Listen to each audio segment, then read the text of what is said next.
But on this, we're talking about fungal growth. Okay? So this first one we went over is fungal succession during mammalian cadaver decomposition and potential forensic implications by these people here. There's a ton of them, and I will butcher their names, so I'm not going to say their name, but these people here.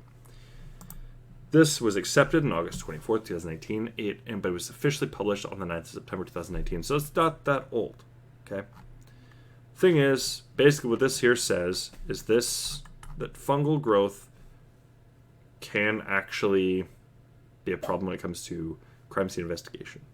It's basically what this will lead to, and you're going to see there's a few other fungal notes in here. The Candida, Xylosaki, and Ascomyota. I probably butchered that. And Thermoascus, Aurantiacus. Ugh, I butchered the hell out of those, I'm sure. All right. And they're just taking up a good portion of the fungal community when it comes to bodies. And this is also for indoor cadavers, which is what we're looking at. That's the part I want to pay attention to, is these right here. And so we have Ascomyota and Candida. This is the one. Pay very close attention to this one. It's where you get the white splotchies. Okay, this meets that description. Get over here. Right here, greenish white discoloration. Okay, you're going to get this. Now, greenish could also, is you can have fungal infestations of different mold that will grow alongside each other. Okay. Now, what else do you get that's green that we got mentioned here? Well, that's where we get Penicillium. Aspergillus is more kind of a white. Okay, so could it be Aspergillus that was growing? Well, that's more kind of hairy, if you will. While Candida is not really hairy. It's the best way I can describe it. It doesn't have that kind of a feel, if you will. If you were to look under a microscope, you'll see it's like tendrils growing up. That's Aspergillus. Okay. But when you look at like Candida, it is, but it's much, much smaller. So that's why you don't get these like hairs you can literally see. Aspergillus is where you'll get the hairs. This is something you would see like on cheese, right? When you see moldy cheese, that's what you're going to see. Penicillium and Aspergillus will be on cheese. Why do we see those on cheese? Well, it's because it's a byproduct of a mammal. It is something living that's not plants, right? You'll see Aspergillus, I believe, also on like rotting fruit and stuff. I believe it's the one I want to say that's the one. Either that or it's mucor, but either way, we'll get into that in a second. As you can see, I know a little bit about this. Had to learn, just like accounting. Thanks, Dan. I need help with that. Just an FYI, in case you're watching this, Dan. We definitely need to go into the finances. Yes, that's interesting. And you've got the know-how, and I would like that, so that would be fantastic. Yeah. Collaboration, maybe? I don't know. But we want to pay attention. There's going to be 2, 3. From here, we want to pay very close attention to Penicillium, Aspergillus. Why? Because those are white, and they are known to grow on mammals. Okay? And then we got Penicillium, which, that grows in all sorts of different things. But that itself, we need to pay attention to, because that gives a green discoloration. Okay? Let's go on to the next one. Spectrum of fungi that infects humans. No. There's not much left on the stream, so I'm just going to be honest with you. There's not a whole lot left. We're going to quickly go over these 4 different types. That's what there's going to be. All right. Let's see where that was again. I did not highlight in this one, so there's going to be some stuff I'm quickly reading over as I'm looking for specific things. What we're looking at, though, is that there is...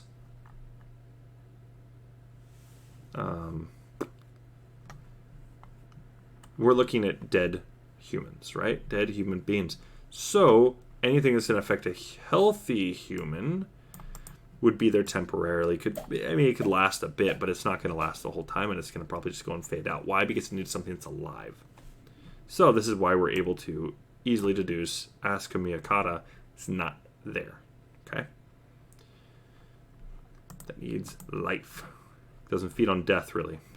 I think it can, but it's not going to be as effective, if you will.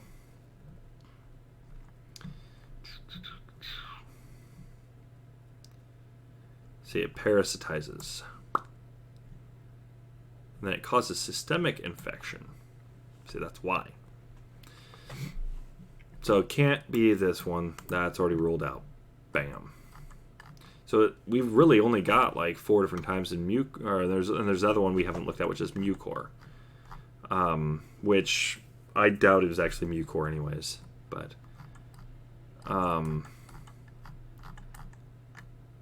Candida, though. Living commensals on mammalian mucous membranes. That lasts a while, particularly of the gastrointestinal tract. Where do we see this mold growing? Oh, that's right, in the gastrointestinal tract. Voila. They have rarely been found in the soil. Limited number of species are commonly associated with humans as colonizers and opportunistic pathogens. And we get a list of them. Okay, this is the one we're going to be looking at right here. So, reason being because albicans, that's the white one. It is the white one we're looking at for sure, I'm pretty sure. So, most commonly isolated human commensal and pathogen. Frequency of colonization with non-albicans. Okay, Candida species shifts according to the age of the host. Yeah, see this now. With C, Parapsilosis being more prevalent among children, and C. glabrata among older adults. Okay. Invasive candidiasis. Whatever. Invasive C. fungus. I do mean C as in letter C's. I can't pronounce that. Saved my life. Takes many forms depending on the setting in which a host became susceptible to the opportunist, and depletion of normally competing bacterial flora by antibiotics often plays a role. In cancer patients receiving chemotherapy, C. fungi is often caused by fungal transmigration through disrupted intestinal epithelium. And the organs with the heaviest fungal burden are those connected by the portal circulation, liver and spleen, but not the brain. In contrast, premature newborns with Candida C. fungus often have abscesses in the brain because their blood-brain barrier may be immature, and because their brain receives such a large fraction of cardiac blood output. Okay, this is where it comes into age. That's all they're basically saying here. This is where it gets interesting. This is stuff you'll usually see on people's tongues. People that they consume a lot of things like yeast and stuff. You'll see they often have this. Many humans, it's a human companion fungus. Many healthy humans carry this, which harmlessly colonizes mucous membranes to high numbers at different anatomic sites of a single individual. It has evolved to flourish in a wide range of environmental conditions. High pH in the intestine versus low pH in the vagina, feast and famine nutritional conditions in the gastrointestinal tract according to its host's meal times versus steady glycogen supply in the vagina, and aerobic conditions on oral surfaces versus anaerobic conditions in the intestine.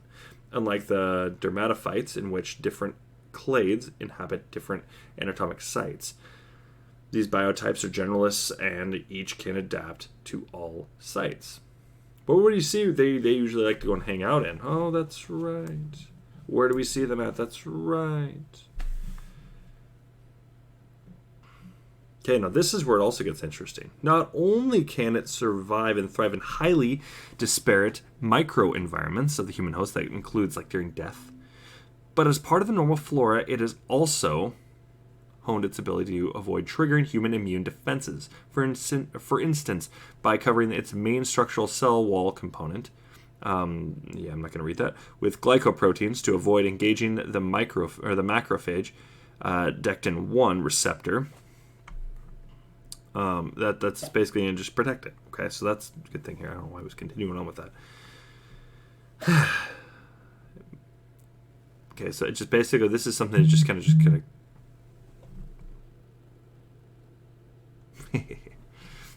sorry. That's what we're most likely looking at. Okay, I think this is my opinion. It's going to be most likely Candida and Penicillium. But without further ado, let's just go ahead and get right into it so you can see what it looks like. Here are 4 3-day-old Aspergillus colonies. Can you just see that? You cannot. All right. Let's go like this. Bam, you can see it. These are 4. 4 3-day-old Aspergillus colonies clockwise from top left. Okay, that gets a green. Could it be Aspergillus? Possibly. From top left, and you also have white. Ooh. An A. nidulans laboratory strain, a similar strain with a mutation in the Y, a lowercase ya, or capital A marker gene, involved in green pigmentation. Okay, it's a mutation. Not normally like this. An A. orizae strain used in soy fermentation. A. orizae RIB40 is this one, I believe it is.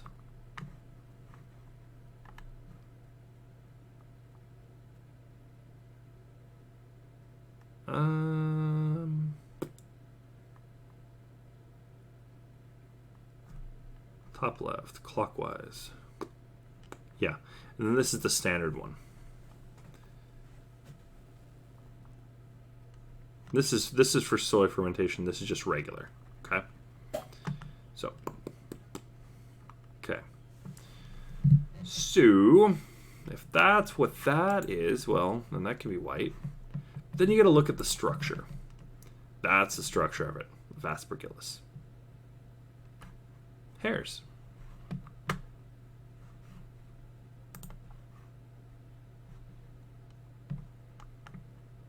Okay. So let's look at this next one here and see, you can see what I mean by the hairs.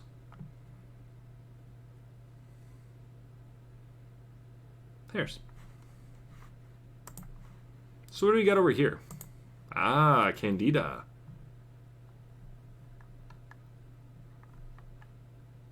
Then you look at its species. Huh. Yeah, does it have little nanotubes? Yeah, tiny things like this. But they're tiny. These things are just absolutely tiny. So is this going to go and really have any hairs? You might feel a little bit, but nothing really.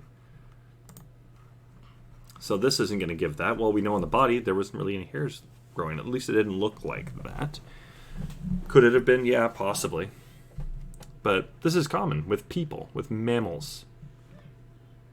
Now, let's get a little closer. Well, now we get mucor, which also could say hairs. We're not looking at hairs. So that's basically what I'm thinking here. Is there's going to be some shine to it. Okay? It's going to affect the light a little bit on how this looks. And there's light in the room, so there would be some kind of a... It would look different. I think it was Penicillium, right? The Penicillium and Candida. Well, Penicillium can also get white.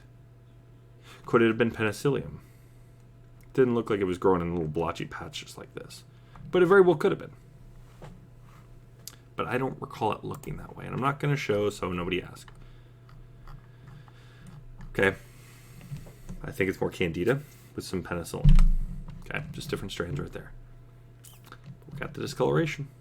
So what do we got here? It is used. They didn't use it.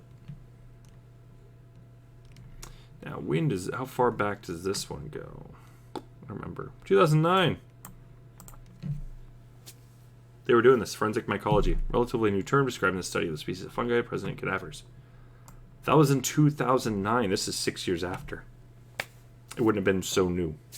They would have had somebody there, most likely, more than likely, that could have looked at that, but they didn't. They just looked at, oh yeah, there's mold. There's some fungal growth there. That's all they basically found. This is what I really just want to show this for, is this, essentially. I guess 2009. You had 6 years. AVPD, come on. BCA, AVPD, come on. Why didn't you, were you guys not up with the times? And what do we see right here? Right, do they say this? This is the interesting part, because in the abstract, they blow it out of the water. To investigate the presence of fungi during 3 human decomposition stages: bloated, putrefaction, and skeletonization. What were the bodies going through? All 3. Right? They were bloated. They were putrefying, but you also got to see some skeletonization on David's hand. That was occurring. So samples were gathered in the city of Fortaleza. I'm going to butcher the hell of this, but Ceará, Brazil, from the public morgue and cemeteries. Material was submitted to conventional mycological procedures by direct examination and macro-micro morphological and biochemical analyses. The main fungi isolated were Aspergillus, Penicillium, and Candida in the bloated stage. Okay, and that was out of 34 cadavers. In the putrefaction stage, 6 cadavers, while in the skeletonization stage, main fungi were Aspergillus, Penicillium, and Mucor. Okay. Conclusion. These are going to be your 3 that we're finding. Aspergillus, Penicillium, and Candida. What do we have going on here? Candida and Penicillium. Penicillium is what I'm thinking. Okay. These findings enable tracing out the profile of fungal communities on human cadavers for the first time. However, much more research will be necessary to develop this new segment of mycology and to enable its routine use in forensic science. This was 6 years prior. And what gets even better here is there's this. This is from 2006. Okay, we have this one here, more from 2006. Oh, 2003. This is being looked at for years. Okay. That's the part I want to go and just show. This had been looked at for years, and these damn police officers, these detectives, didn't even consider it.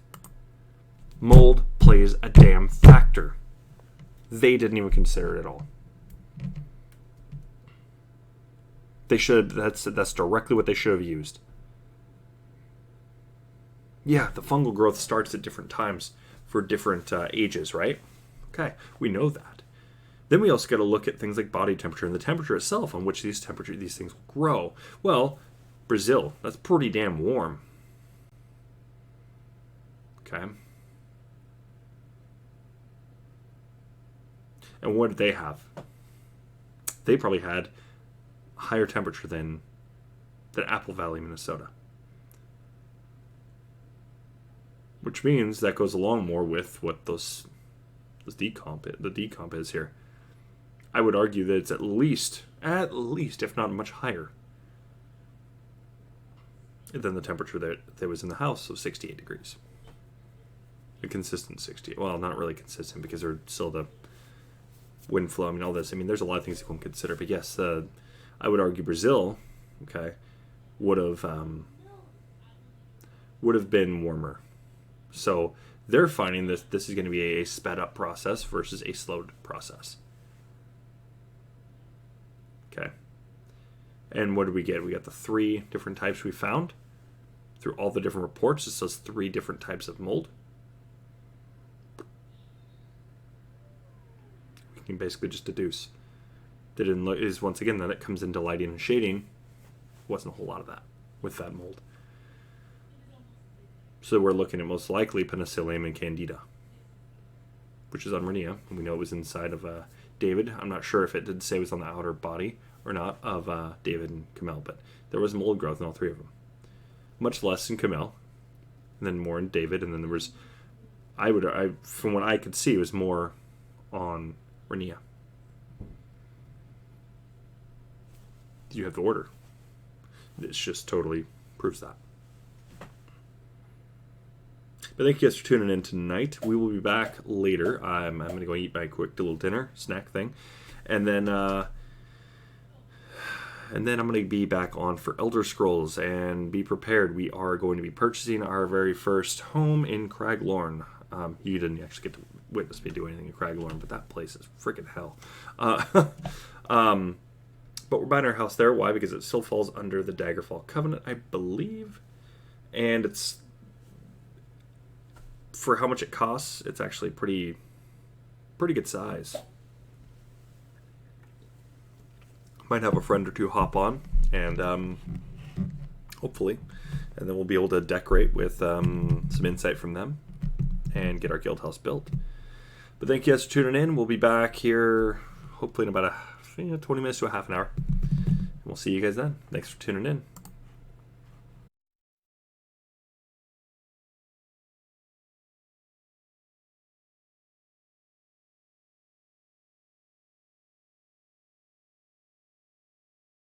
Late, had to go make sure I had everything set up I need tonight so we can discuss some very, very interesting things. I have tonight to thank Dan Hennon. If you guys have not followed me on social media, highly suggested.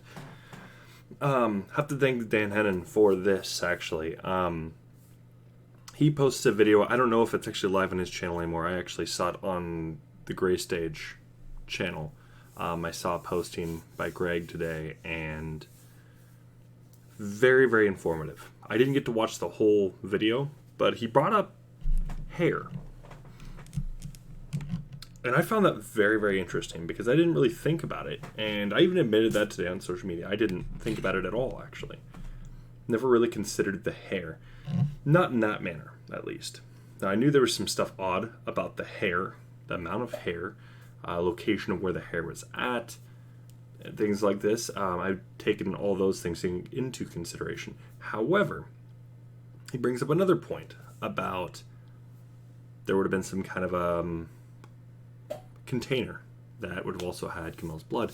And we know, well, the hair there, it looks like it would either been Kamel's or Rhaenyra's.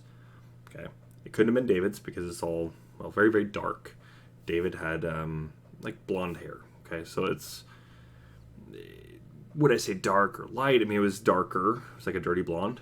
But it was much lighter colored than Kamel's and Rhaenyra's. Okay. So some things we have to actually take into consideration with that because, well, if you think about it with hair, why is that going to be valuable to an investigation? Few different reasons, actually. A, if you test it, you can actually see whose hair it is, right? Now, we can always just base on what we know about the person, you can quickly glance over it. Sure, that's what a lot of investigators, I would argue, would probably do, just because it's hair. Generally doesn't have too much relevancy to a case. However, and I have to go back over the case files in this, I'm still thinking there might be something here, but I don't recall actually seeing any hair being tested. Now, I could have easily just missed that. Okay, I haven't been on this case as long as people like Greg or Sophia or Catherine, or even, or definitely not as long as Dan either. So, you know, I know I'm pretty sure it was Greg and Dan that have been on this case the longest, if I'm not mistaken.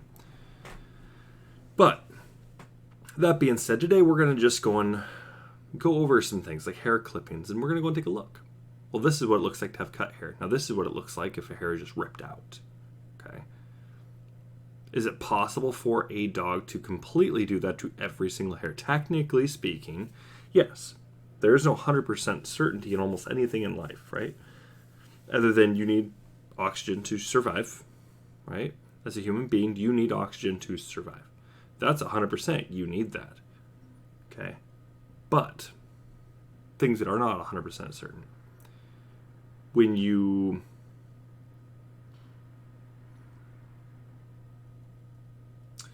cut hair, that it's all going to come off even, right? Well, yeah, it's not 100% certain. Even when you're cutting it at a specific angle, is it all going to be perfectly even? No. You know, I can go and even, I've had some damn good haircuts, and it's, you know, there's been spots that haven't been 100% even. Why? Because it's kind of one of those things you get the eyeball, right? Now, another thing that's not even.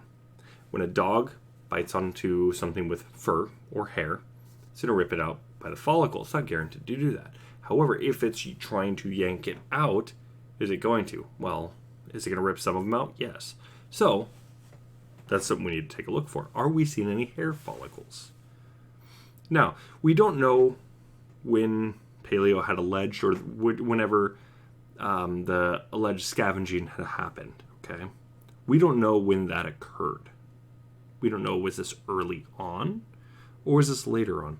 And the reason that matters is because, well, as we've discussed plenty of times before about the bodies, they start to break down. They become squishier after a certain amount of time, okay? And it doesn't really take all that long. Now, that is one part we need to look at. Now, this is where things get a little interesting too. And I'm going to see if we have enough time to get into this. So we have 3 things we're really going to be discussing tonight.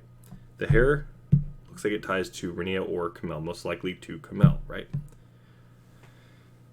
So, that being said, then we have to think about, okay, well, what about David? How did he allegedly get this blood into this container so he could paint? Well, we know there's no pool of blood. So he couldn't have just been getting off the couch and bam, bam, bam, bam, going back and forth. There was blood on his footprints, allegedly. Am I buying those are actually his? No, not really. Because his feet were clean. On top of that, then we also have the whole thing. Well, he's missing one hand. What about his other? Did he literally wipe off his hands? And then I'm guessing what the narrative's going to go and state with this is they basically, or at least those that would say that David did this, that he wiped his hands off and he threw them in the toilet. Well, we already know at the toilet. They didn't say anything necessarily. Was there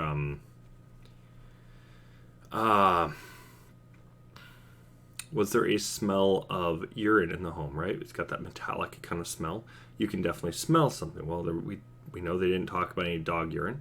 They didn't talk about any smells like this. And these are things normally brought up into an investigation. Especially, when they go to see the toilet, there would be a smell. Now, if it's blood, that's going to have a different smell. On top of that, we also got to look at the toilet again.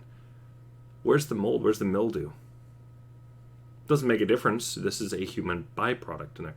The only way this would be impossible for mold to grow, at least not very well, is if there was bleach involved. Now, if you look at how clean these toilets are, or this toilet is, where's the mildew? I don't know a single person who's asked that yet. So I'm going to go on a limb and say I'm the first to even bring this up. But where's the mildew?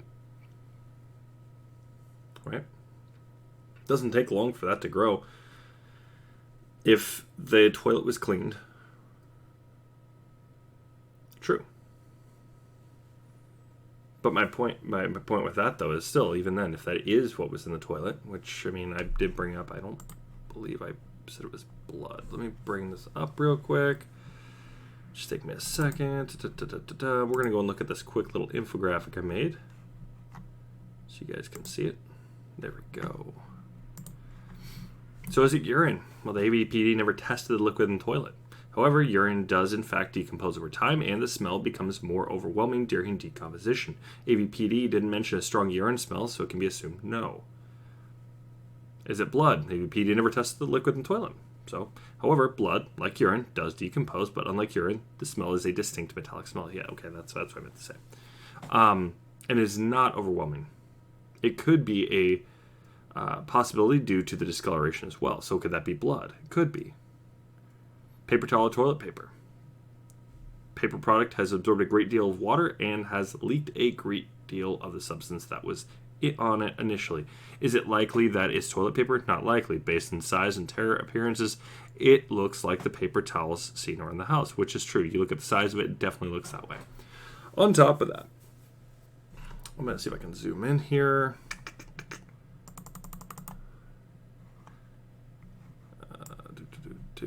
If we look at this, where is the mold and mildew? There should be some. There's an area here. However, there's not. Which at that point, you can also question things like, exactly, but that's the other thing. We already basically brought that out already. It's impossible for Kamel to have been killed first. It's 100% that Renia was killed first. And then you also see mold on David. There's mold on him, so therefore, and there's more on him than we can actually see or hear about on Kamel. So, that being stated, the order of deaths, it's impossible for David to have done it. I mean, there's a number of things that would already show it's impossible, but by going off mold, 100%, David didn't do it. He was second to die. And third would be Kamel. But would Kamel have actually done this? No. I think there was something going on here. I don't think Kamel did it. But is it possible? See, it brings her in the limelight too now. And the toilet is very clean. That's why I brought up bleach. And we got to think, was bleach in the household? And then if so, how much? Because that toilet is pretty damn immaculate. And that's the part I want to bring up here. Is that this just shows there was a lot of cleaning going down right before this happened. Now, based on everything this looks like, this was definitely a crime scene that it probably started off with something that, you know, a visitor or two or three or more came over and it didn't go well. Was there a struggle? If there's more people, the less chance of a struggle. But we can definitely see that there was things moved around. Now, was this moved by the police or was this moved by other people? In my opinion, I believe it was moved prior. Now, is it possible that Paleo could have just ran around and did all this? Yeah, could have. Do I think it's likely? No. I don't think Paleo did. He used this tiny little thing. Could he have knocked some things around? Yeah, but did he? We don't see any books thrown around. We don't see toys ripped to shreds. We're not seeing anything. I think he was probably kept either elsewhere to a certain point, or he was kept in the house away from the bodies up till a certain point. Now, we don't have any pictures prior to the police actually doing anything with the house, right? We don't have any pictures of that. Which means we don't know how much people had actually walked around in the snow. Or if they had just gone in through the front door. We don't know that.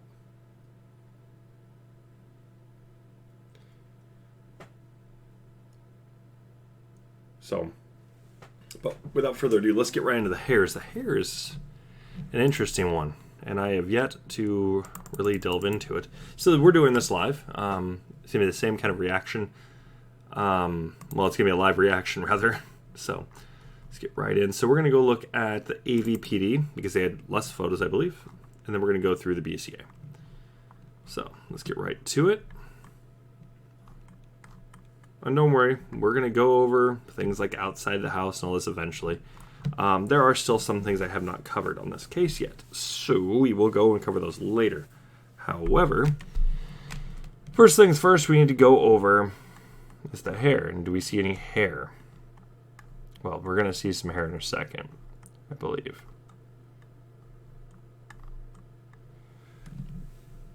We also see a disturbed photo, or collage here. Could something have happened? Yeah.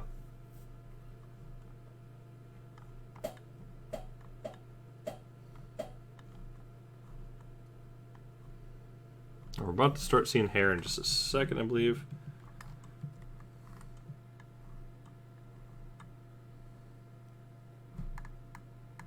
What's this? I don't think I've actually ever looked at this photo.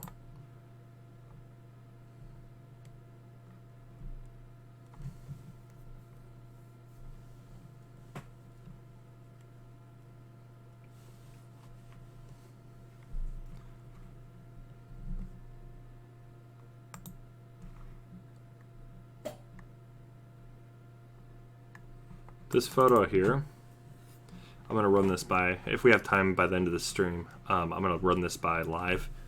We're going to go look at that journal entry.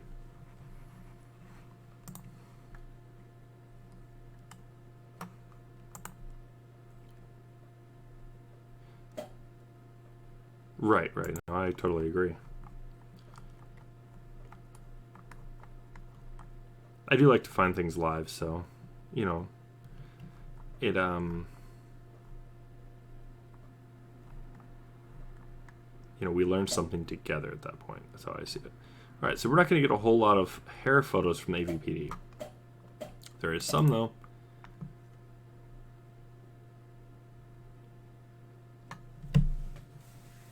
All right, now where's the dog poop around here? None. Now this, I have to agree with Dan Hennon. A lot of this looks like it could have just been cleanly cut. I'm not saying it all is, because you can definitely see there are scalp attached to some.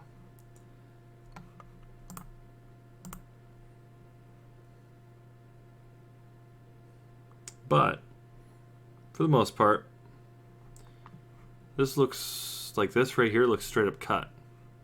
Let's zoom in here. Ah, now we see some of David's hair. There it is. We found some David hair right there. So we get some of David's hair here. And this looks like that could have potentially been right attached here. This looks like that was scalp that had been attached to it. That took time to stick. Foul. Maybe some skull fragment here. But overall, this looks cut right here. I don't know. What do you guys think? Does that look cut? I'm going to go and zoom in a little bit more. That really looks cut to me.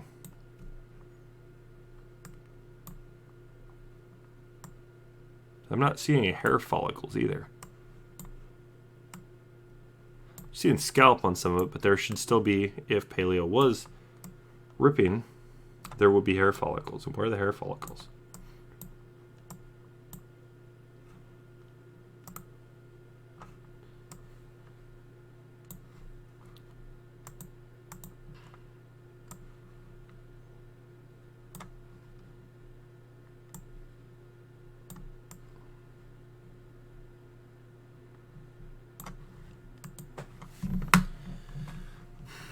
Very, very interesting here. Let's look at this one then.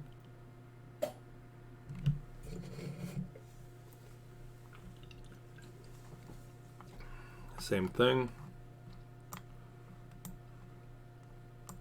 Anybody see any hair follicles? As I certainly don't see any.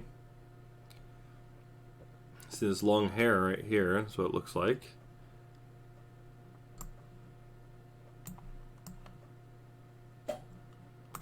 I'm seeing a lot of what appears to be cut hair.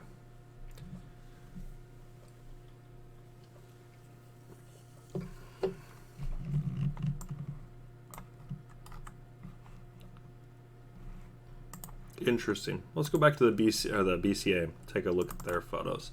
I'll have to make another infographic for you guys for that for the hair mold. I got to make sure I get infographics for that, and we're going to bring them up on TikTok. That's how we're going to do it. I think that's a good idea.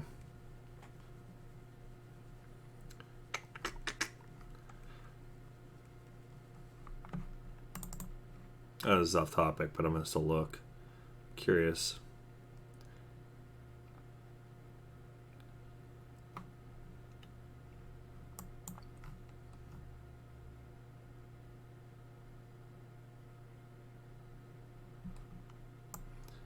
Trying to see expiration dates. So these officers did a damn terrible job. There's some new gum right there, it appears to be.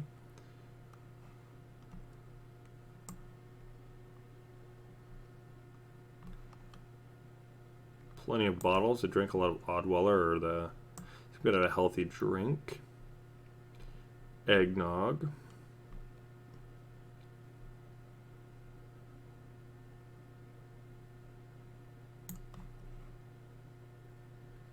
Hair coloring kit.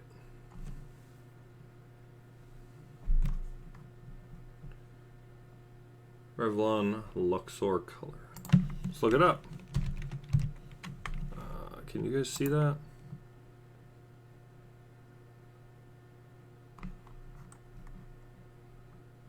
Yeah, you can.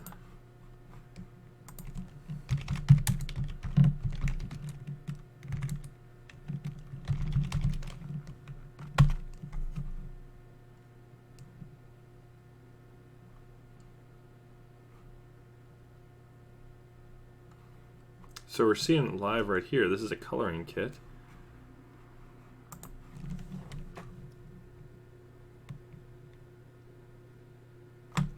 Ah.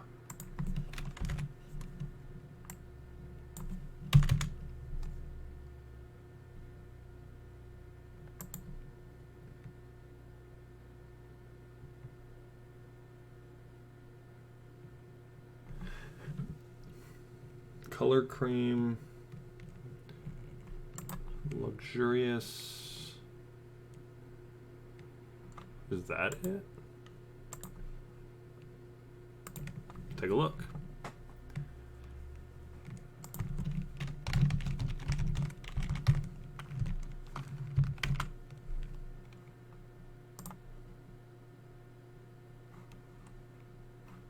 Yep, that's what it looks like. So somebody was dyeing their hair. Most likely that was going to be Kamel. So we've got that. Got some other stuff here, which is also part of the instructions, it appears. Maybe potentially male. Popcorn. Looks like a bunch of there's like leftover popcorn thrown in here with gum. Interesting. I know it doesn't seem very interesting at first, but it totally is. So, alright. Let's take a look at some more of this hair. See, this is definitely pre-colored hair. That means somebody had been coloring their hair probably that night. It's roughly near the top, right at the top of the, it's actually at the top of the stuff even folded in. So I would guess somebody had just done their hair. That's why we see this hair that looks like it's almost kind of, it was in the middle of it, most likely. Finished up after death.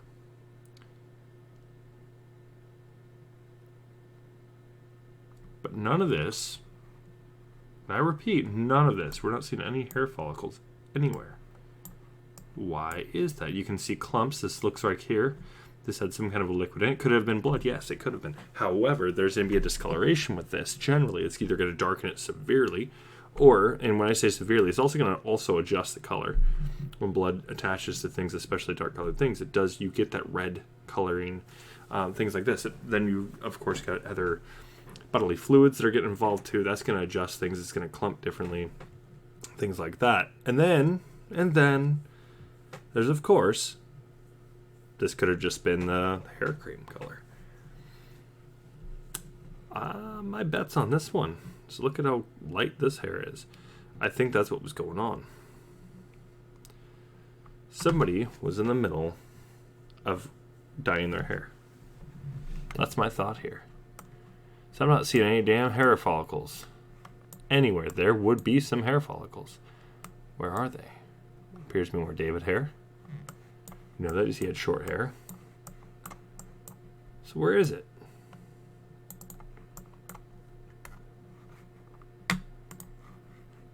Take a look at some more.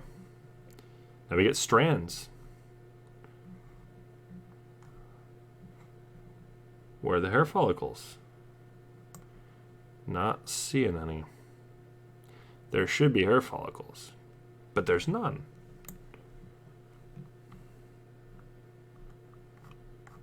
Let's take a look. We got an up close one here. Come on. We got to find some hair follicles, right?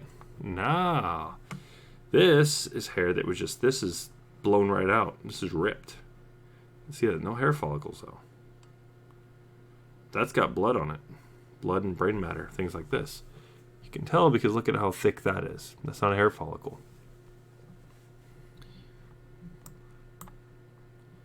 Not hair follicle. Interesting. Okay, still no hair follicles. Why aren't we finding hair follicles? I mean, there should be hair follicles. I mean, right? If paleo is ripping at these heads and everything, ripping at the hair, yeah, hair follicles, right? There'd be some. Chances are way too high. If I had to argue, we'd probably be going at like a 99.9% chance there would be some hair follicles here. That off chance, I would.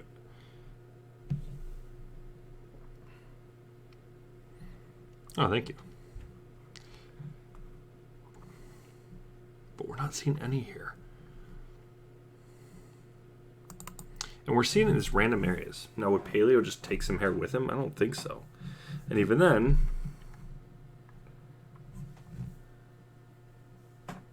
that blends in with the floor pretty well, which means that's blood. And where's this at? Ah, that's what they're trying to say is blood, most likely, right? It appears to be hair, but I'm not so sure. Ah, there it is now. Better photo. Now it's lighter colored hair. This is hair that was done, basically. A lot of it was. It's not David's color. It's still darker.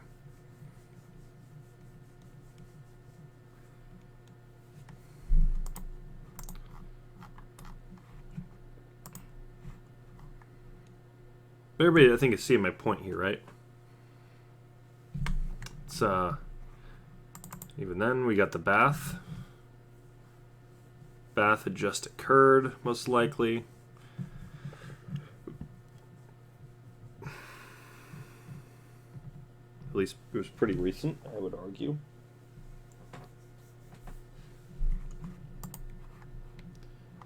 But my question is why is this one? Why is this picture frame the one that's disturbed the most?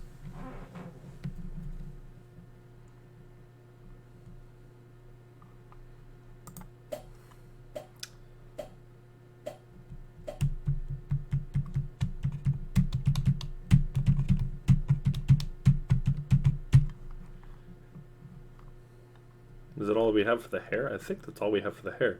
I mean, don't even get me started on the pot. I mean, like, who cares anyways? I have to agree 100% with Dan Hennon. Is pot going to go and influence David to go and kill his family? No. So really, does this have anything to do with his homicide? No, it doesn't.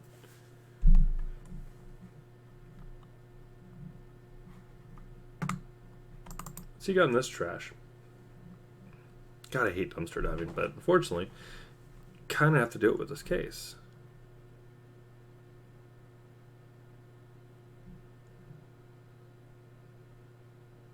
What's this here? Could that have been from cleaning his bong? Possibly. So it does match similar color to this, so it's possible. However, it's got a reddish color to it. This looks like it could have been so. Yeah. It had to have, because there was no forced entry. Unless they were like straight up just ninjas. You know, we're talking the fictional type of ninja that nobody hears or sees or anything. You know, these are not Michael Myers tier killers. Even then, Michael Myers was sloppy. This isn't somebody that's these are people that they came in, and these people and the Crowleys trusted. They knew them. Had to have been.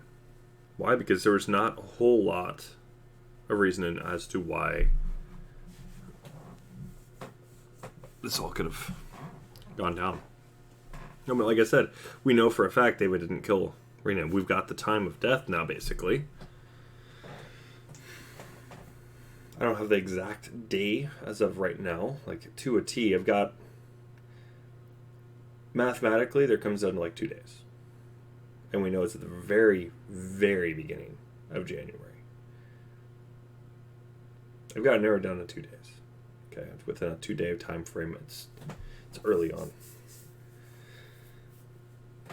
That's all I recall off the top of my head. So once I find where I was doing the math and everything, I can go and bring it up and show everybody. But until then, I gotta go and have it. It's in my stack. I just don't want to look right now because I am interested in the hair. I'm interested in the toilet. I'm interested in where's the container that David had to have stored the blood if he allegedly did it. I'm also curious as to how many people could have possibly been in his house. David's a big guy, right? He wasn't huge, but that's a possibility. They didn't test any of the paraphernalia. There would have been saliva. There's touch DNA with that too, as you got the lips.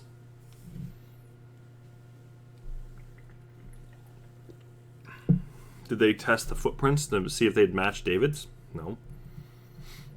Because, well, your feet have ridges too. Therefore, your footprints are rather unique. And then you've also got your fingerprints. Those are also rather unique. Did we know that they got the data? Yeah. Oh, I would say at least 3 people. Is both Kamel and David would have required at least one person on each of them, at least. And David would have required somebody bigger and stronger. Which leaves it really to only like 2 people really that could have possibly been there. I'm not saying for sure, I'm just saying that we know of. There's only 2 people that we could assume. But however, I'm not going to make those allegations on here. I'm not going to say who I think.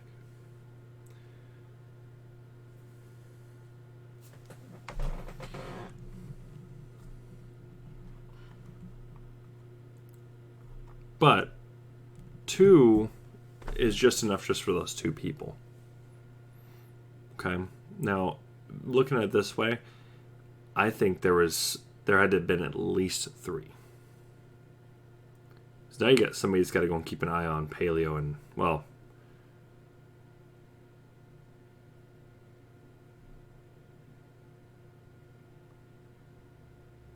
exactly.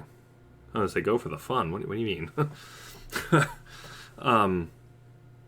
Yeah, no, absolutely. I think that's what happened. I think I discussed that one of my last Murder of the Gray State streams, where my scenario, where I believe what actually happened was David and Rania were probably out in the living room. Now, once again, we're looking at a family that, if we look at the kitchen, now, this is what I'm saying. You look at one thing, now all of a sudden you have to look at a lot of other things just to go over this. So let's go ahead. Let's take a look at the rest of the crime scene.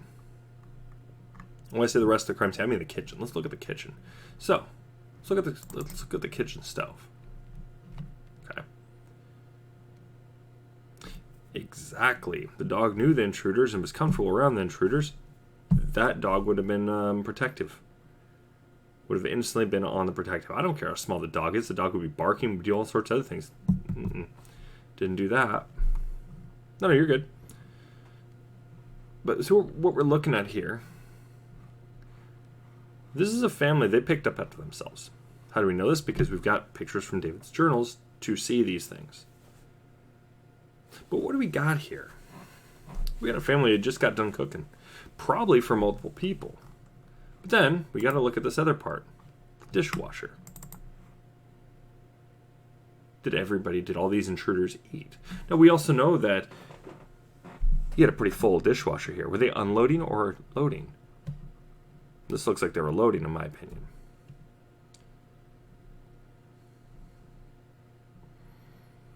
So what do we got here? They're loading up this dishwasher. There's still stuff there.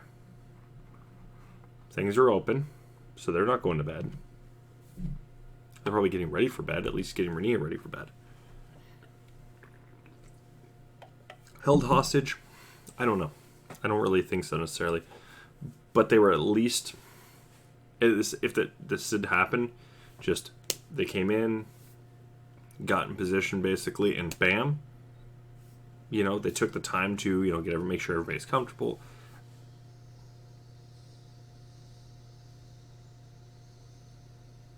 The hell? Oh, it's a car. And then they basically took initiative on this. I think that's what happened. And if we look at the order, like I said, we have to go and we can already see the order of death. It's Rania, then David, then Kamel. So what I think how this happened after they got in there.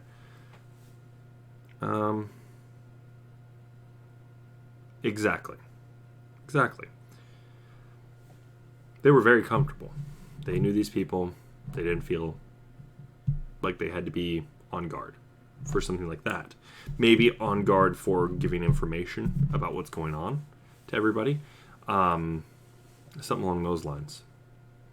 This could have easily just been they were all there and, well, they all decided to act. Because somebody got set off and they all just kind of played along. Went along with it. Easily could have been something like that. We don't know the exact scenario. But we know for a fact David couldn't have done this. Could Kamel just snapped and done this? Sure. But that still doesn't add up either. Because look at the positioning of her. She had 2 or 3 bullets that went through her head. I don't remember exactly how many. I'm pretty sure it was 3, though. Based on the medical examiner's notes, if I'm not mistaken. But still. That makes that impossible. So we can already shoot that down. Pun intended. Bad joke, probably. But still, my point. I want you guys to see this. This is what we're going to look at here real quick. So you guys can see what hair clippings look like. Most of the hair at that scene, this is what it looked like. Cut hair. Okay. Now let's go ahead and look at the hair follicle pulled out. That's what it looks like. Did we see any of that?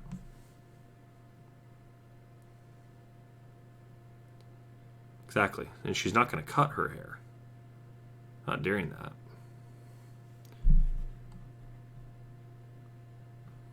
See, now we see this hair bulb.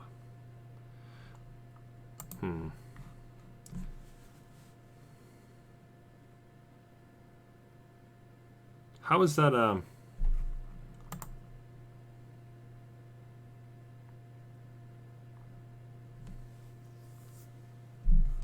So, that's my question here.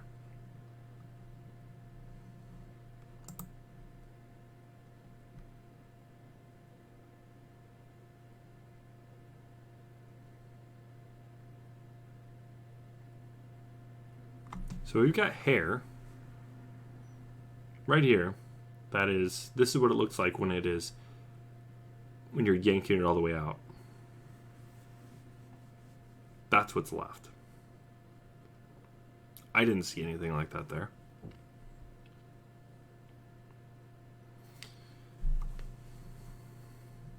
So I'm going to go and assume that no, that's not what happened.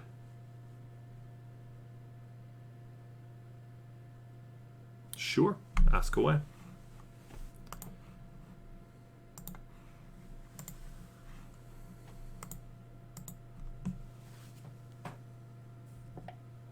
Exactly. Good question. That's where we have to assume where the blood came from, right? Either that or the hands. Well, we look at the hands, well, still, where's the blood? Then we also get to go and also put into this in perspective here. If it's from the head, well, where's the pool of blood?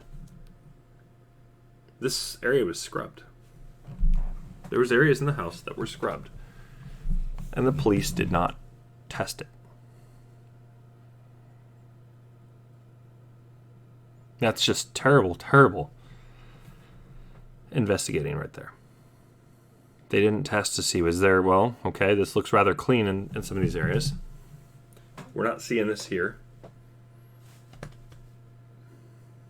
Yeah. None on the wall. Let's go take a look at the wall. I 100% agree with that. So, to answer your question, where's the hair? Ooh, I didn't notice that. That's the first I've seen of this up here. Now, this gives us another direction of blood on how it hit. The what?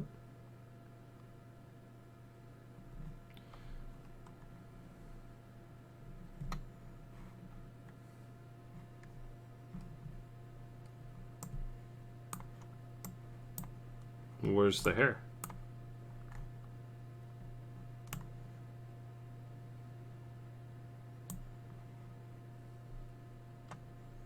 You can see where the handprints are. In fact, I actually have something for this. Yes. Yes, there was. No, it's all good. So let's look at the wall. I covered this. I want to go and cover this part again, just to make sure everybody gets this. So who's the blood? Well, we know that was tested. The BCA test, the samples collected from the second A in Oahu and the B in Akbar. Both tests concluded as Kamel's DNA. So we know it's hers. Okay. Well, where's the hair? You bring up a very good point.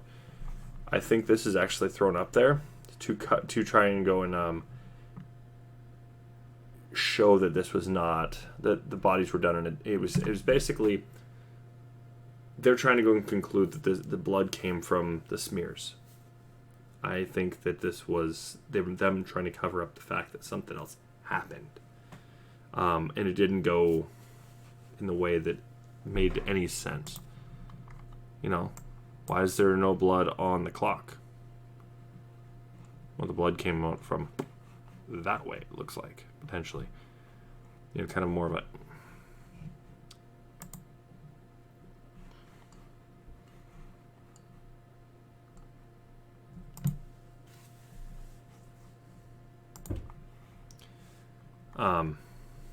But also we've got a paint source at the scene. There was very little blood at the crime scene and none around the bodies except for the blood splatter and the portion of the recliner that had a large recent stain. This gives credence to a staged crime scene due to the lack of a paint source. Well, exactly.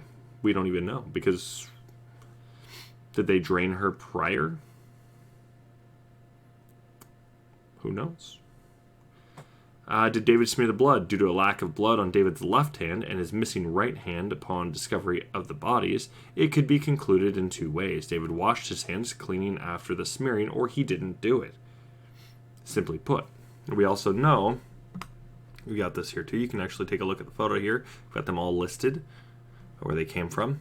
You can actually see which way the hands flip and which ones. Left hand is L1s. Right hands are R1s.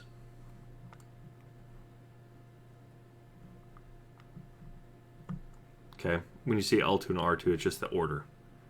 Okay, so L is left, R is right.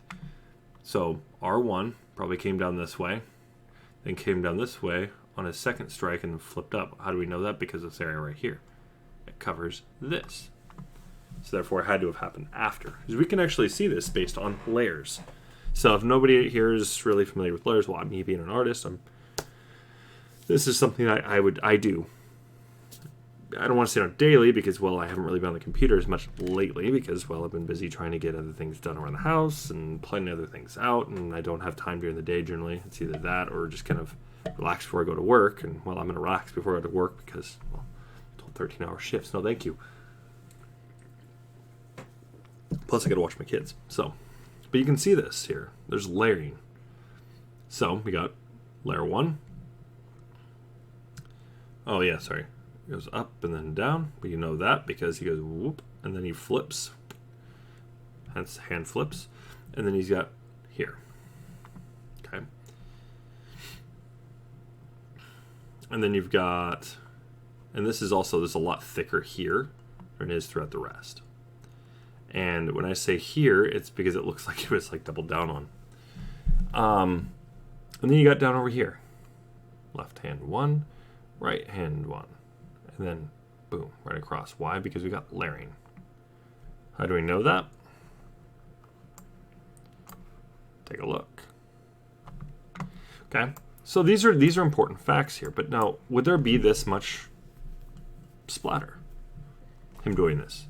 Well, let's look at the K. He came down. How do we know this? Because you can see it was being drugged.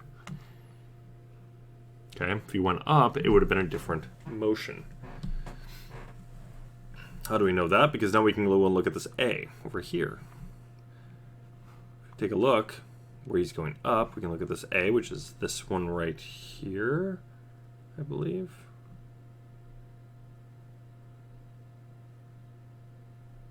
This one.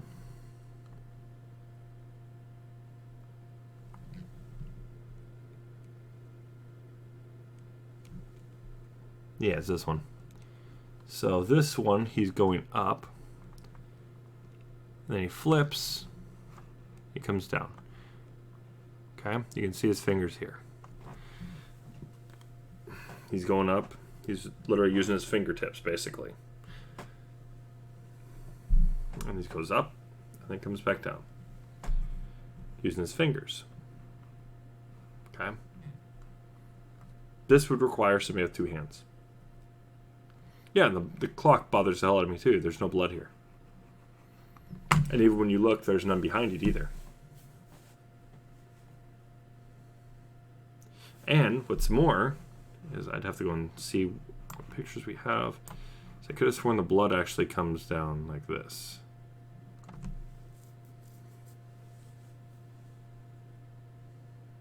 Right.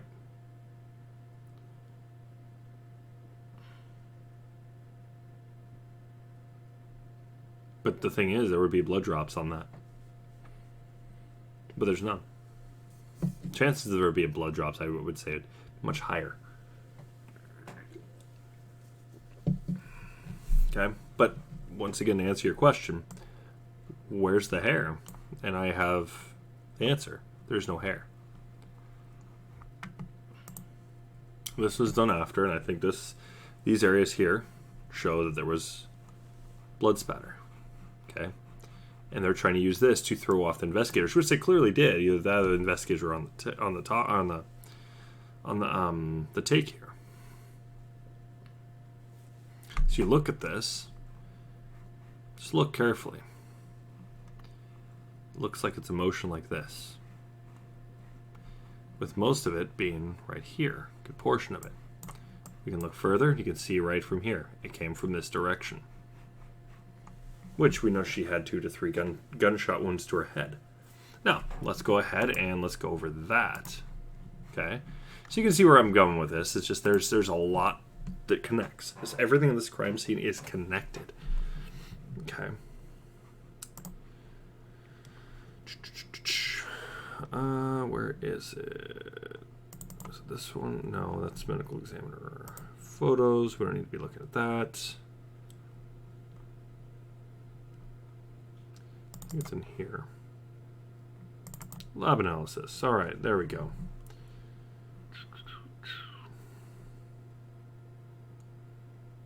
Is that what I was going after?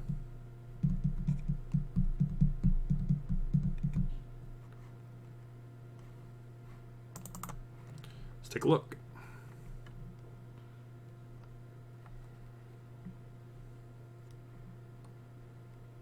Swab of apparent blood. We know 11. That attaches directly to Kamel. And actually, I do need to take this apart and actually attach 2 photos so everybody can see with all the data per photo. I think that would be really helpful too. So when I do add into the PDF, which I'm still working on, so if anybody's worried about, oh, well, why don't I have the phone records all the way? I'm still working on it. It takes a long time to do that. So, but this needs to be attached directly to, all these need to be attached to their corresponding photo. So I'll make sure there's a PDF for that. I can actually probably get this done. Might even do this tonight instead of doing an Elder Scrolls stream. I need to get on Elder Scrolls. I have things to do still, but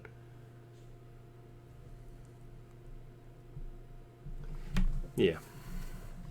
As we're almost done with this stream, so I'll probably, before I get onto that, I'll probably go and attach all the photos to information here. But my point here is, this is what we got. West living room wall. Where's the other one?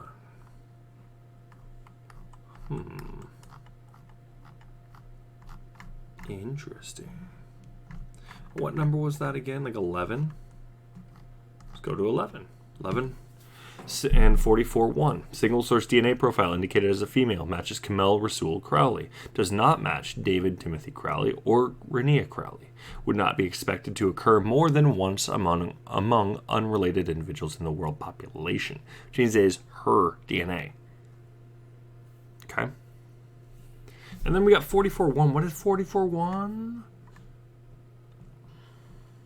From living room. This is it right here.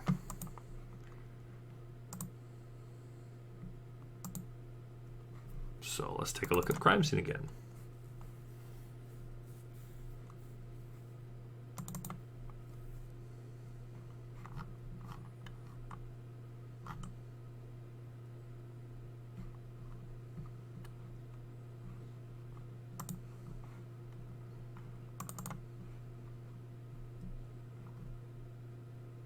$44.11.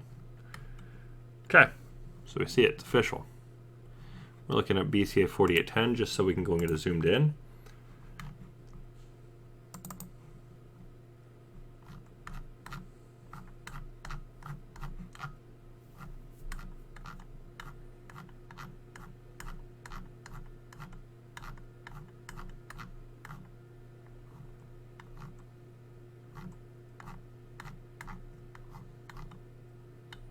But the hair thing is what bothers me.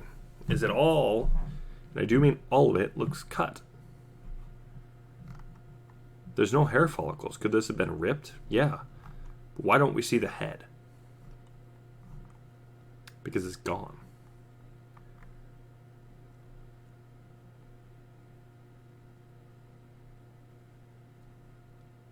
Okay.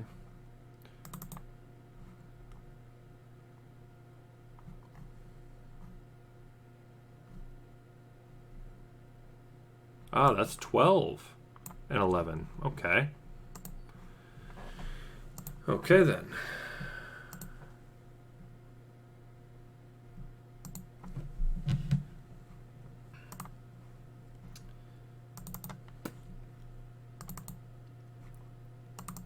So 12. Well, 12 isn't on here. Where's 12?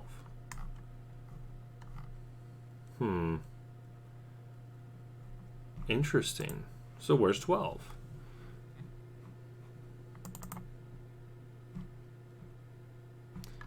Isn't here either.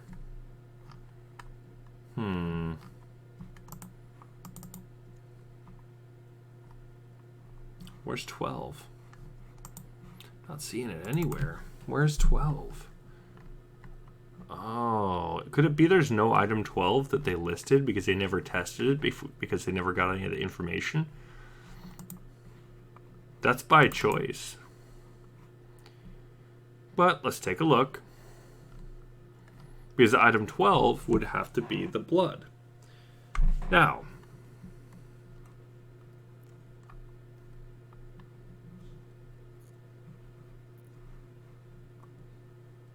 where's item 12?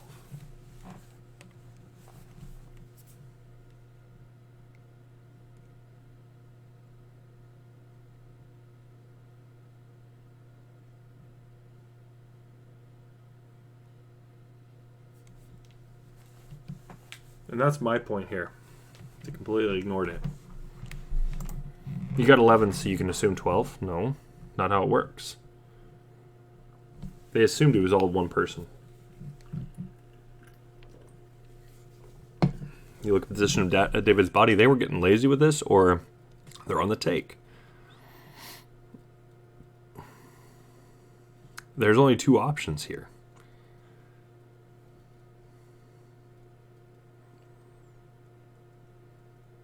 You know, and the thing is, I can see both sides.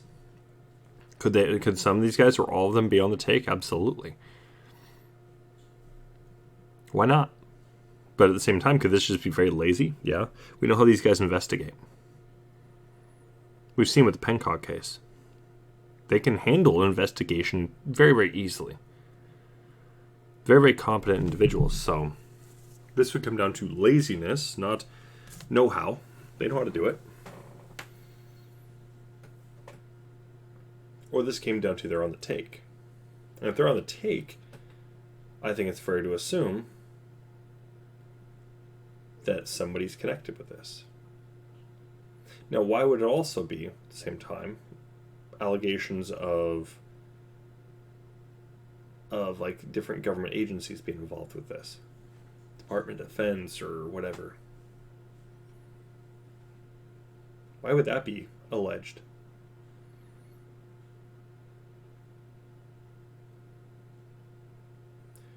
I mean, yeah, granted. Both seem logical. Honestly. Because you look at, well, why were so many things not tested? Why were so many parts of this case not handled? Right? They got lazy with a lot of things, either that or chose not to do them. No, there could have been some things they got lazy with, and other things that easily could be. Well, the thing is, David would not have been a high priority target. With what he was exposing, was he going after the Red Shoe Club? No, his content was not going after the big hitters of the New World Order. It was exposing the plan. Their initial plan. Not even just the plan. Because we know there's more to it. They got to hit you on multiple different fronts. In case one falls apart, they've got others. Think an army of plans. Now that's basically what we're looking at here. Would David's movie have done anything about this? No, it would have woke some people up. Would that have woke them up to everything, though? No. Absolutely not.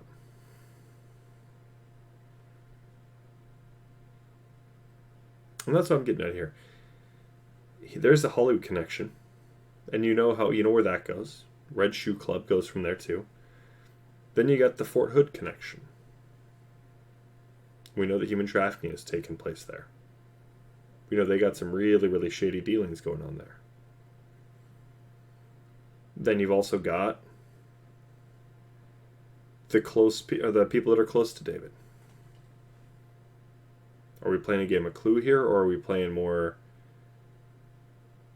a big thing here? I think it's a little of both to some degree. I think there's multiple different scenarios that could have gone down. Could this have been somebody that was just very, very, or people that were just very, very angry with David? David was really, he seemed to be at home quite a bit. Now, I'm going to go and take a look later, and we're going to go look at his cell phone and all this kind of stuff, and we're going to go look at the actual locations, which cell towers were pinged. So was he in the area at all times? Then who would have access to his house, right, with a key? Well, there's I think only a couple people that would have actually had a key to his house. I would assume probably some close family members and maybe a certain person that crashed on his couch for a bit. Not naming names, of course. Anybody that reads a journal would know who I'm talking about. I know Mary knows. You've been around for those shows. But that's my point. So, really, who had access to the house, for one? And then, who would really want to do this?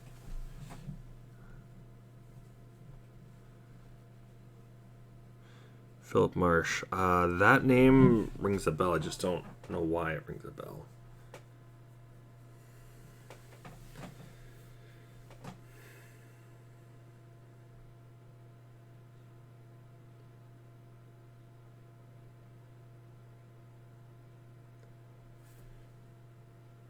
But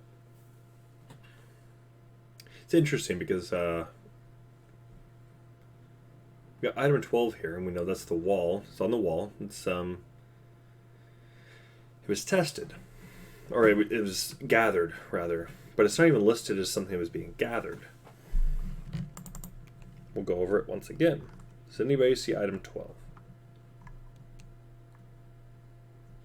4112. But that was from his notebook, so it can't be that. These are all from his notebook. His little this notepad.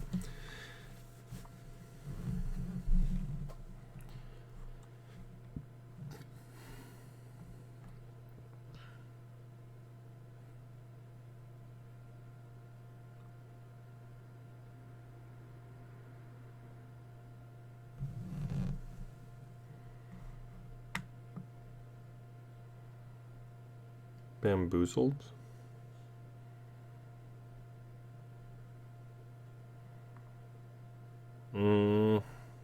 Still not ringing a bell.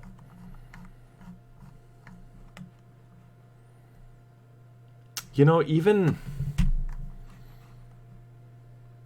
I gotta look at this.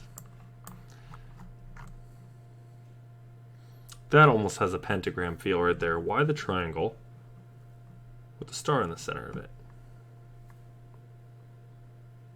Yeah, I agree.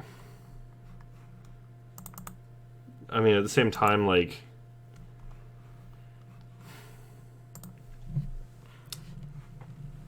that could be a connection, potentially.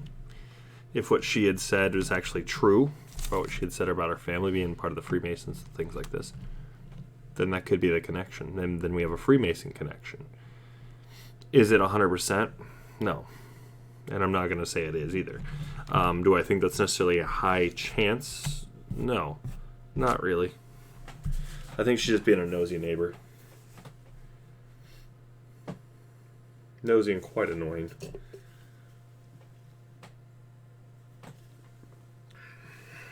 Mostly because she won't even do a debate live. That's fine. Once under her own terms. 110%. I just wanted to have a platform, but besides the point. Just frustrating.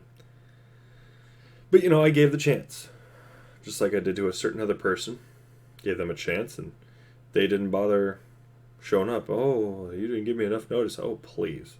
Give you plenty of notice. You had like an hour long, or you had an hour of notice, and you already knew even prior to that time. So yeah. Well, I mean, let's be honest. You're interested in this case. Pretty well. I don't want to say necessarily invested into it, but I mean, I know I am. So I mean, are we really all that different from Judy in that sense? No.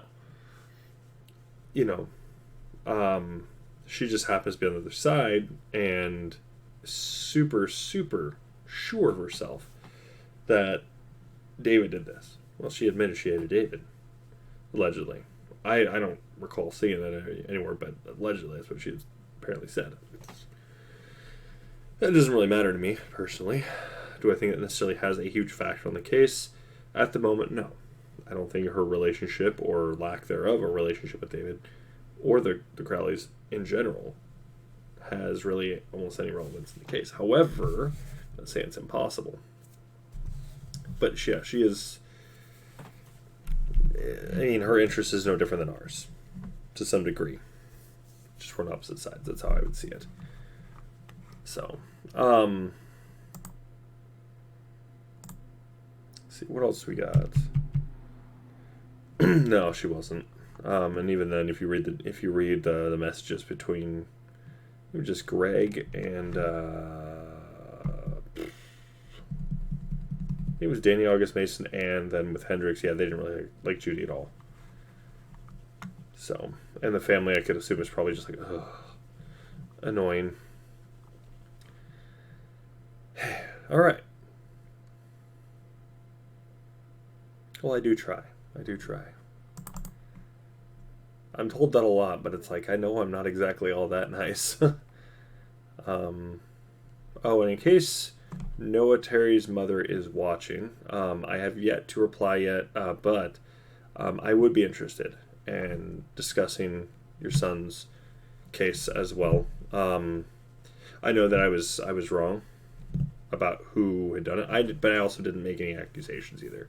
But I was going through and looking at, okay, well, who were his street racing friends and things like that. So, I am sorry for your loss as well. So, but all right, back to looking at things like the hair and the blood. What could have carried the blood up to the wall? It was Noah Terry. He passed away this last year, I believe it was. Let's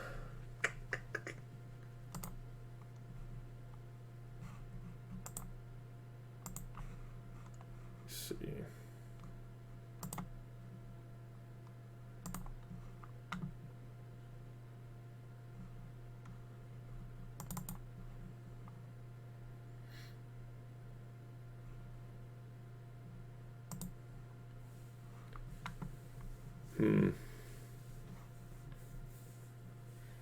I thought I had more to it than that, but yeah. He was a young kid that street racer in Portland. He ended up he was shot and killed over in North Portland, so.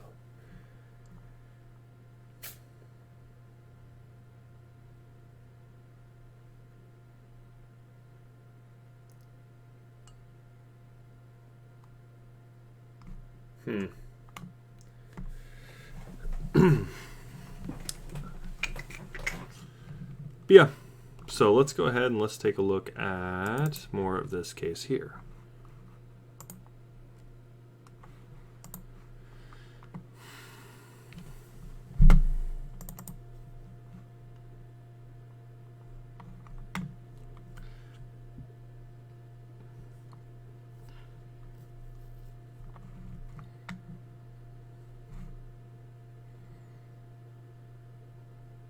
I'm still finishing up on this. So, we know the bodies were more along this setup here. I don't want to show the bodies, so. And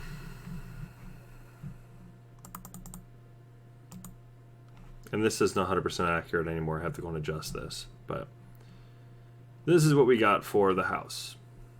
We know the back door is ajar. We know there's blood over here. There's blood up here. This is where Allahu Akbar was. And we know there's a bunch of blood over in this area as well. And I'm pretty sure I found some blood over here. Now, this is David's office. Okay. So, somebody that's going to go into David's office. Why would there be blood going to David's office? Going in there to go and, Right. And the trash can's being picked up, I think there was something in there. And if it was like, let's say, a little garbage can, a bucket, something like this that had maybe bleach run through it, I think it's likely something like that could have happened. Plus, it being winter, chances are of having things like flies in the house, unlikely. Could they come in, like fruit flies? Could they still be in the home? Yeah, at a certain temperature they can be. I know this because an embarrassing situation. Actually, we had fruit flies that were in my kid's sink for a second. It was just like a day, 2 days, something like this. Well, exactly. I got to actually have the schedule for that. But just let me finish the story, and I will get to that. We don't get that cold of winters, right? Okay, and I even have the temperatures through December through. Well, there's that too. There's that. Who brought them out and who brought them back up? Exactly. And that's exactly my point. So we'd have to look at the day that this occurred. Okay, and then we got to look at the time this could have occurred, and it had to have been before Renee was in her pajamas. Therefore, she was getting ready for bed. And she was allowed to stay up because, well, it was people she knew. Friends of David and Kamel's. People she knew. And David and Kamel felt they could trust her around them with them. Right there.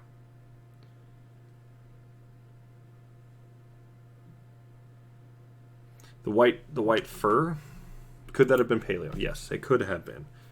Likelihood of it being all paleo, though, does not. With that much white fur, I don't think so. It's a lot of white fur to lose. And that's where we bring up the whole, well, the pit bull, the Danny August Mason owns. Could it have been? I'm not saying it could or could not have been, all right? And I'm not even saying Danny August Mason is necessarily involved in this. He's got a weird story when it comes to his stuff, but right. Well, the thing is every state they do their trash pickup and all this a little differently. Let me see if I got it right. I gotta remember where I found it. It's I think it's PDFs.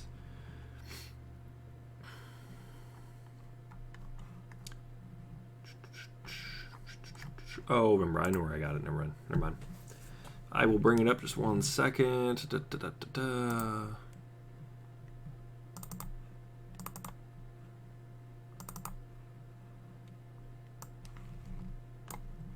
For everyone to see. This is their hauling zones. Okay, tells you what day. David's was...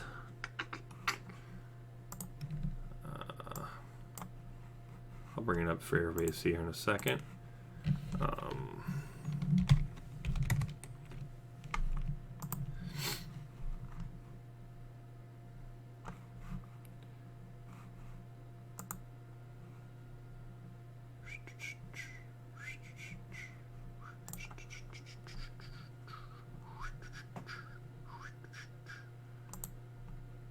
Collapse, please. There it goes.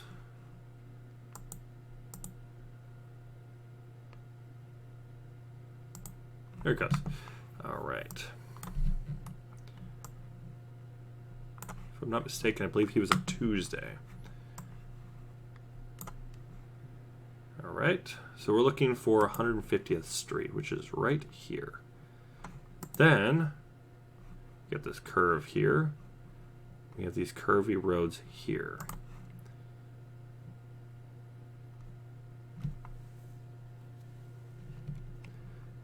right over here, if I'm not mistaken. Here's Pencock.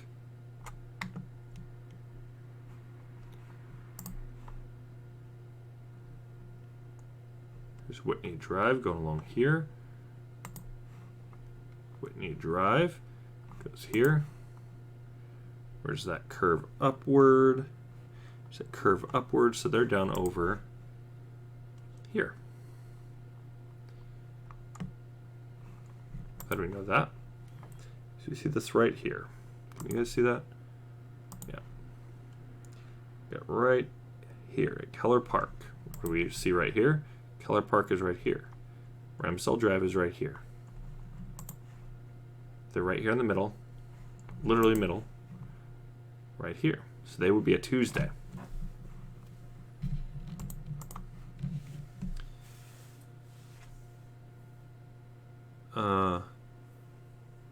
Well, exactly, and that's the thing. It would have been a white pit bull, which I believe is what Danny August Mason owns. Once again, not saying he did it though. Pressing you, barely. Oh, it's all good. It's all good. You know, I had to look into this. You know, that was one of the things on my list to look into, especially because when it comes to making my video on this, it's one of the things that does play a key factor on some things here. You got Monday, Tuesday, they come over here, Wednesday, Thursday, Friday. I think it's weird how they do it. It's bam, bam. And then, I mean, you know, it doesn't really matter too much based on where they're at. Now that matters on when this would be completed. This would be, I don't know how long this would take, but this would take a bit. And you'd imagine this would be Friday and Thursday would be hell. Wednesday, middle of the week. This is when things really are picking up. I'd imagine they probably came down this way and then blah, blah, blah, blah. Yeah, but long story short, they came in this way probably. They came down 150th. Or they could have came in this way, just kind of, and then just kind of pulled in and started just going to town. Now, we don't know what time of day exactly they would have picked up. That is something I would have to actually call and find out. But I'd say, oh, my house is at 1051 Ramsdell Drive. Well, I don't want to lie. I'm going to say, hey, so what time would pickup be? Well, then they get suspicious. So, investigating a case. I mean, it just comes down to, you know, how do I word this to be able to get those answers without getting them too suspicious and saying, no, why do you need to know this? Well, I need to know because I'm trying to go and determine when you guys would have picked up evidence, potentially evidence that would have been going to your guys' landfill 7 years ago, just about. Actually, yeah, it would be 7 years ago.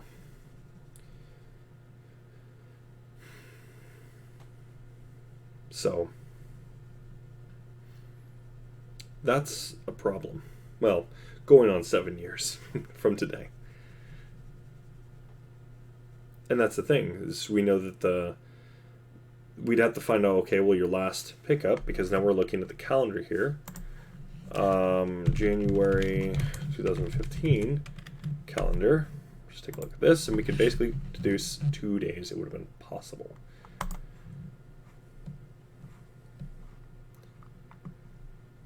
Either the 5th or the 12th. It would have had to have been picked up. My gut is saying the 5th.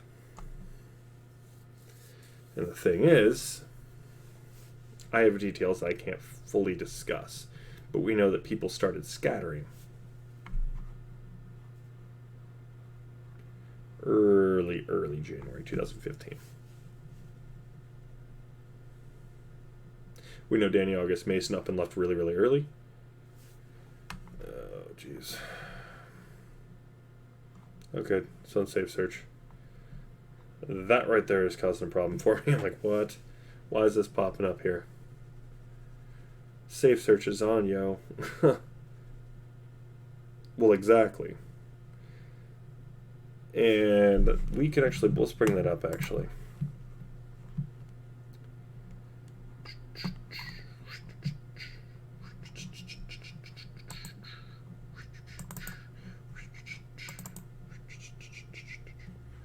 Exactly. They had to have been emptied.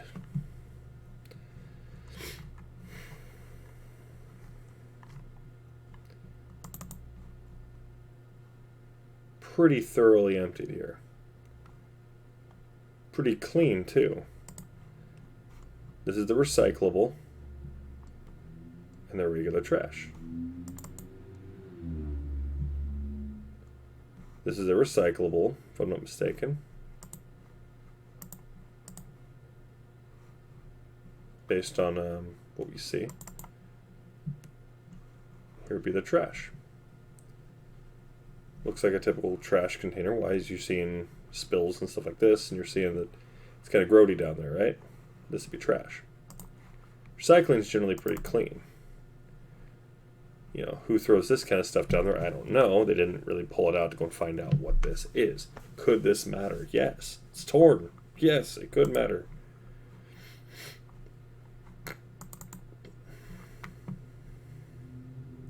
It's apparently how much light was in the house.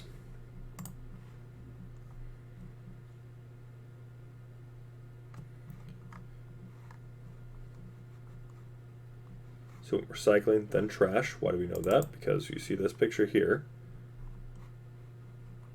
This is where you get to see all this. Get another picture so that way we can go and verify.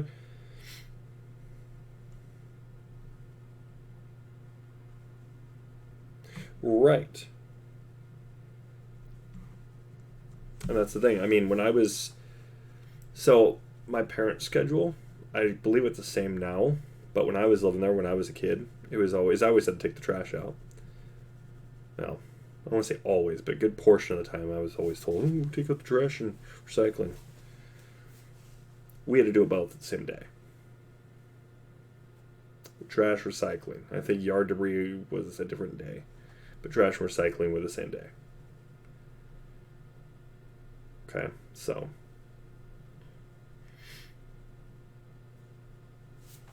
There's that. So we know, based on this one here, we don't see anything from the outside. But when we look over here, what do we see? We see the little entranceway into the house.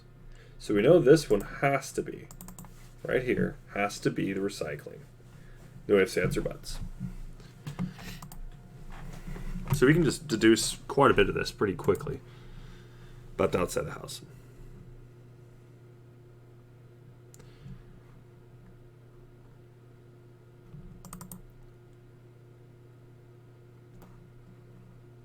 Hey, where's the barking dog at?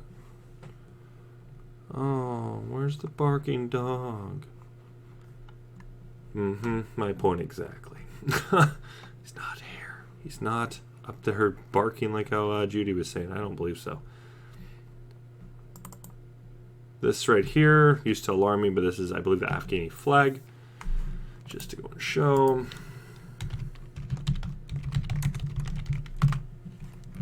Oops.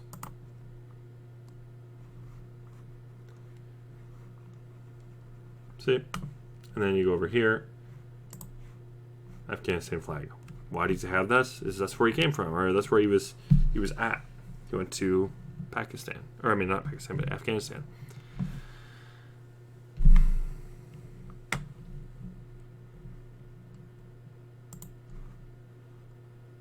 You know, you'd also think, see, with so much blood that would have been coming out too. That's the other part I want to bring up too. Is there would be blood dripping down. Where's the blood dripping down? See, they obviously caught detail of it. Some crappy stuff going on right here, right? What's that?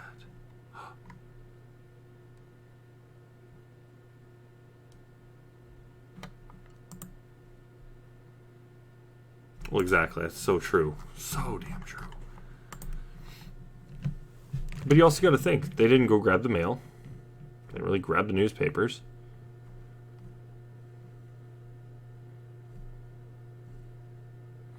This is just left out there. Dan Jr. would have been tall enough to be able to see that into the house. He dropped out December 28th, right? That's what he's claiming. Were they home? He didn't verify whether they were home or not. He didn't. The lights off, the lights on. Was it during the day, during the night? He didn't verify anything.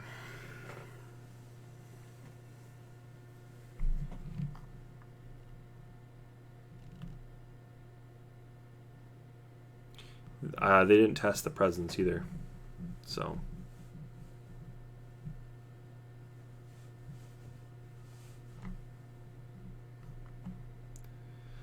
This is still bothering me. Why is this one?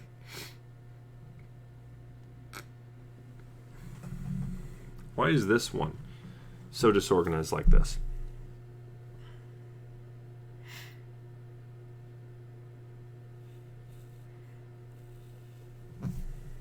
I've got questions. Why? Why is this disorganized like that?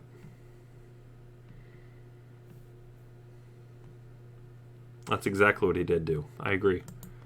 Had to have. But what was going on with his relationship with David? We don't know that. Even based on the journals. We attach that to the timeline. We attach this to the phone records, and we don't know what happened. And that I doubt we'll ever really know.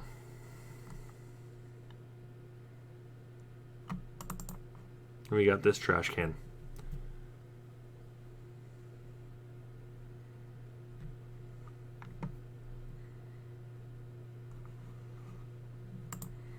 There's stuff in there. Candy and one of his little juices. Whoops. There's keys that were in here.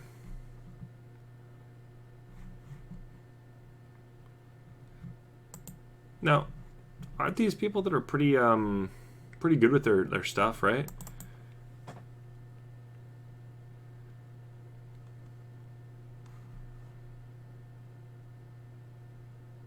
You know, they would have left their certain belongings. They would have had an area for it, right? That's my thoughts.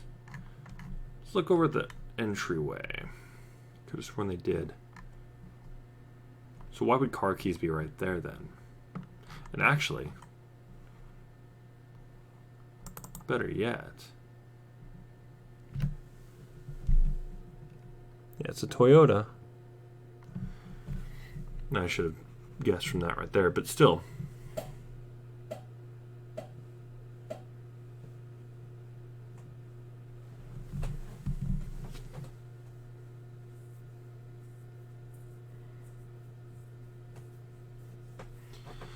Zero 34 EAJ.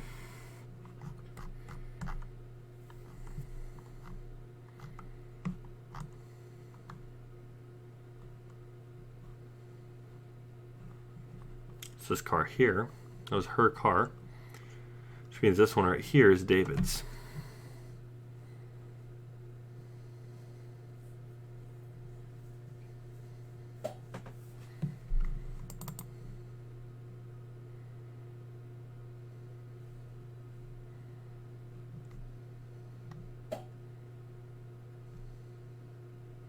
Not sure what this is here. Or this.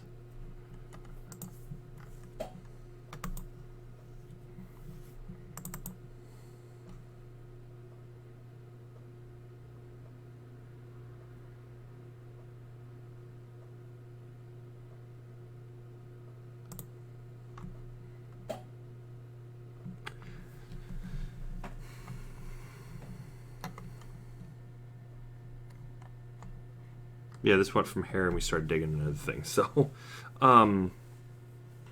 very, very interesting, to say the least.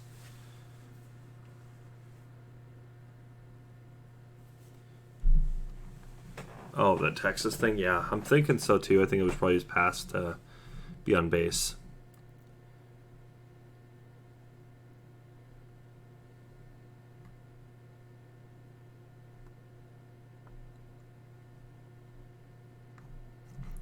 You know, he also had shelving in here, it looks like.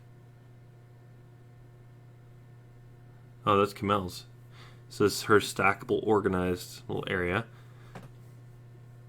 Either that was something that she had just bought and wanted to go and put up in the home.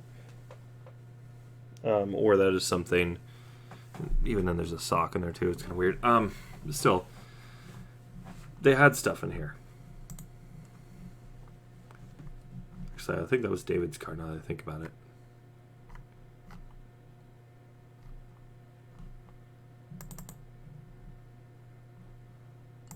Pretty sure. Yeah, I think he had the silver car. Yeah. His is this one. He had the gun in the back and all this kind of stuff. But let's look over here at the tools. Is there anything missing?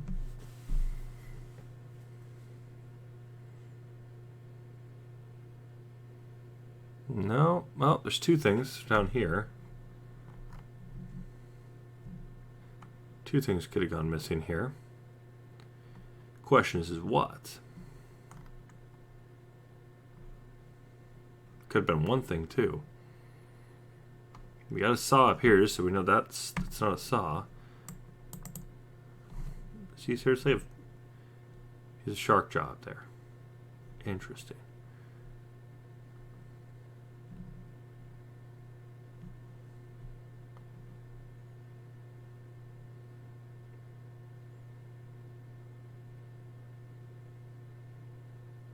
Not really seeing anything other than maybe ratchet set. Possibly, like a couple ratchets. Possibly. It's the only tool I can think of. I mean, I don't see a hammer. A hammer maybe could be gone. It could fit potentially a bigger hammer, yeah. So, who knows?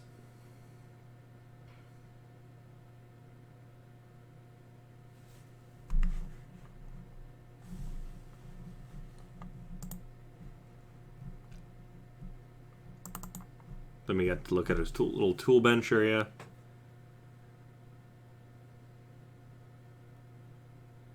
Well, we can see that some of this looks like it possibly could have been from over there too.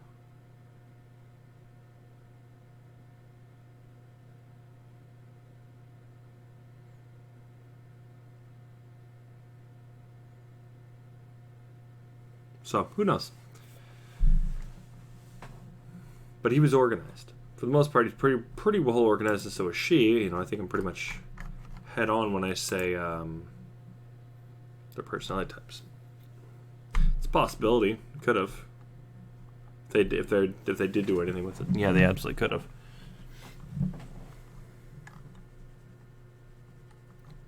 Let's see. So I think I'm on point when I say... Where did I put that?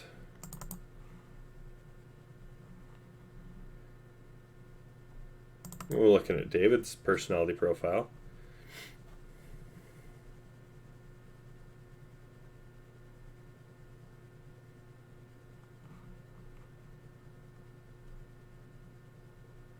All this seems very, very on point.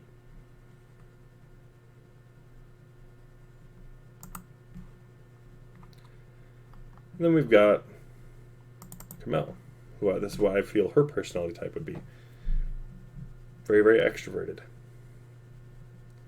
They had differences, but the organized Kyle. I don't know what that means, but you see how they are. They have quite a bit of energy.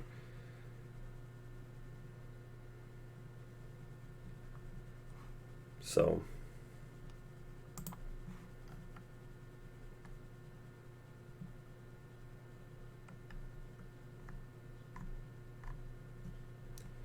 there's going to be some stuff. You guys will enjoy the video when it comes out, but yeah, I'll close with this.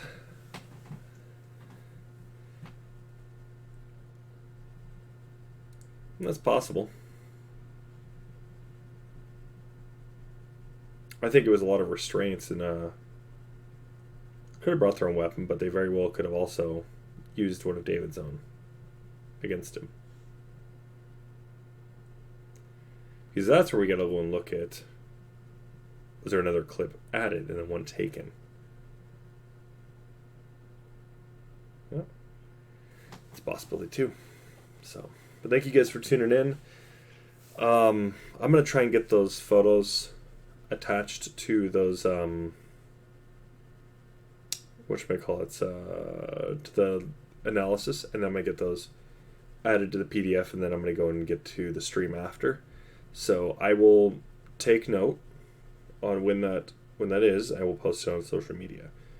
But we'll be up till about 3, so whenever I get to that, then you guys will get to see that. But thank you guys for tuning in, and hopefully we'll see you guys soon. If not, then we will be back. Then we'll see you guys tomorrow night. And tomorrow, also tomorrow during the day, I forgot about that. We're going to be talking with Greg. I think Sophia and Catherine are also going to be there. Maybe Dan, and I don't know who else is going to be on the call. I think Cryptrick was a possibility, and I think Steven Sanzieri was also a possibility for it.